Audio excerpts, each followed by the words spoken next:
Assalamualaikum warahmatullahi wabarakatuh.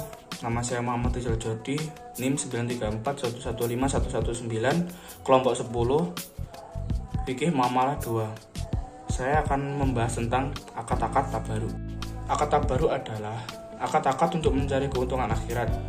Karena itu, akad tabaruk bukan akad bisnis, jadi akad ini tidak dapat digunakan untuk tujuan komersil. Bentuk akad-akad tabaruk yang dibahas kali ini adalah salah satunya sedekah, hibah, wakaf, dan hadiah. Dasar hukum sedekah. Barang siapa yang mau memberi pinjaman kepada Allah, pinjaman yang baik atau menafkahkan hartanya di jalan Allah, maka Allah akan melipat gandakan pembayarannya kepadanya dengan lipat ganda yang banyak. Dan Allah menyempitkan dan melapangkan atau rezeki, dan kepadanya lah kamu dikembalikan. Quran Surat Al-Baqarah ayat 245. Hibah, dan sesungguhnya aku khawatir terhadap mewaliku peninggalku, sedang istriku adalah seorang yang mandul, maka anugerahilah aku dari sisi engkau seorang putra yang akan mewarisi aku dan mewarisi sebagian keluarga Yakub, dan jadikanlah ia ya Robku seorang yang diridho. Quran Surat Maryam ayat 5-6. Wakaf. Wahai orang-orang yang beriman, infakkanlah sebagian dari hasil usahamu yang baik-baik dan sebagian dari apa yang kami keluarkan dari bumi untukmu. Janganlah kamu milih yang buruk untuk kamu keluarkan, padahal kamu sendiri tidak mau mengambilnya, melainkan dengan memicingkan mata atau enggan terhadapnya. Dan ketahuilah bahwa Allah Maha Kaya, Maha Terpuji. Quran Surat Al-Baqarah ayat 267.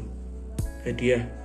Dari Abu Hurairah, Rasulullah SAW telah bersabda, sekiranya saya diundang untuk makan sepotong kaki binatang, undangan itu pasti saya kabulkan.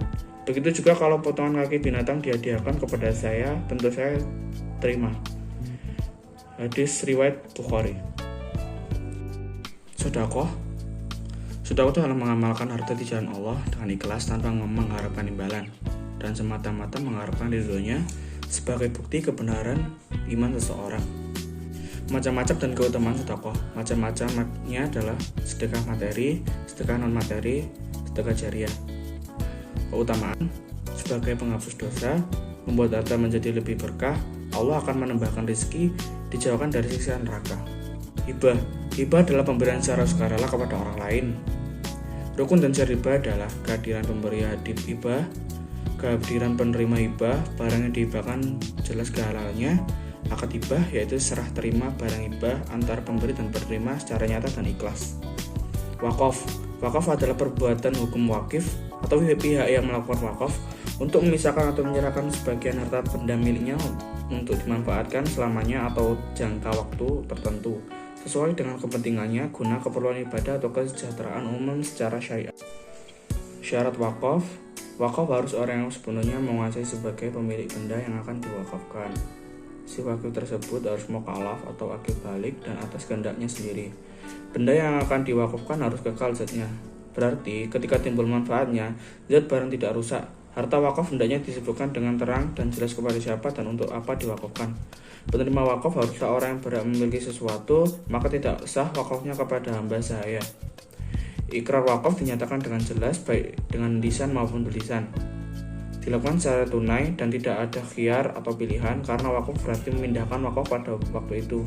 Jadi, peralihan hak terjadi pada saat ijab qabul. Ikrar wakaf adalah wakif kepada nazir sebagai penerima benda wakaf. Hadiah adalah akad pemberian harta milik seseorang kepada orang lain tanpa adanya imbalan sebagai penghormatan atas suatu prestasi. Rukun dan syarat hibah.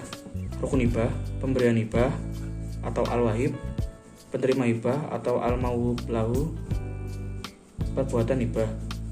Syarat adanya al-aqidin, yaitu pihak pemberi hadiah atau al-muhdi dan pihak yang diberi hadiah atau al-muhda ilaih.